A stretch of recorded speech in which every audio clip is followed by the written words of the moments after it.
তো আজকে আমরা জানবো যে শক্তির প্রধান উৎস কি, শক্তির প্রধান উৎস কাকে বলে, শক্তির প্রধান উৎসের সংজ্ঞা বা শক্তির প্রধান উৎস বলতে কি বোঝায়। তো এখানে কিন্তু একটু সংক্ষেপে লিখে নিয়েছি, তো একই লেখা বারবার লিখতে হবে বলে তো শক্তির প্রধান উৎস কি বলে দেবো তো প্রথমে, তারপর বলে দেবো শক্তির প্রধান উৎস কাকে বলে, শক্তির প্রধান উৎসের সংজ্ঞা।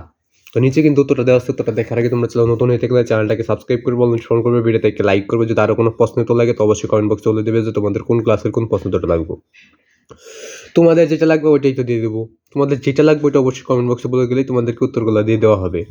তো আজকে শুধু এই 3টা প্রশ্নের উত্তর জানবো। তো এর আগে তোমরা চ্যানেল নতুন হয়ে থাকলে চ্যানেলটাকে সাবস্ক্রাইব করবে, অনুসরণ করবে, ভিডিওতে একটা লাইক করবে। যদি আরও কোনো প্রশ্ন তো লাগে তো অবশ্যই চটপট কমেন্ট বক্সে বলে যাবে।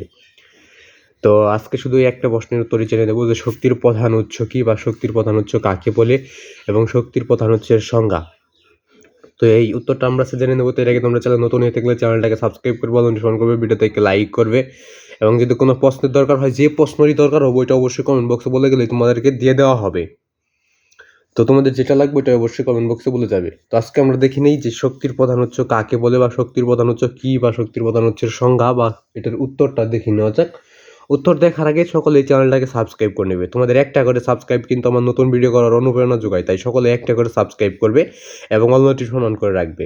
এবং সকলের প্রতি আমার সালাম, আসসালামু আলাইকুম। তো সকলেই সালামের জবাবটা অবশ্যই দিয়ে যাবে। তো দেখে নেই যে শক্তির প্রধান উৎস কি। তো শক্তির প্রধান উৎস হচ্ছে সূর্য।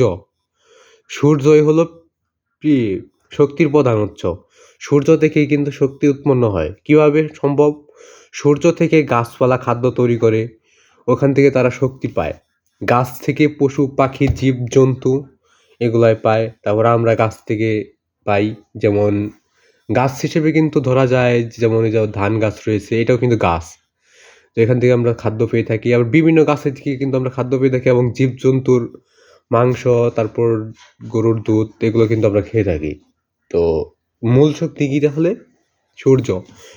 শক্তির প্রধান উৎস হচ্ছে সূর্য। তো আজকের প্রশ্নের পর্যন্তই। সকলে ভালো থাকবে, সুস্থ থাকবে এবং সঠিক অ্যান্সারগুলো পেতে এবং ভালোভাবে বুঝতে চ্যানেলটাকে সাবস্ক্রাইব করে অনুসরণ করবে। আর যে প্রশ্নটাই লাগবে ওইটা অবশ্যই কমেন্ট বক্সে বলে গেলে তোমাদের উত্তরগুলো দিয়ে দেওয়া হবে।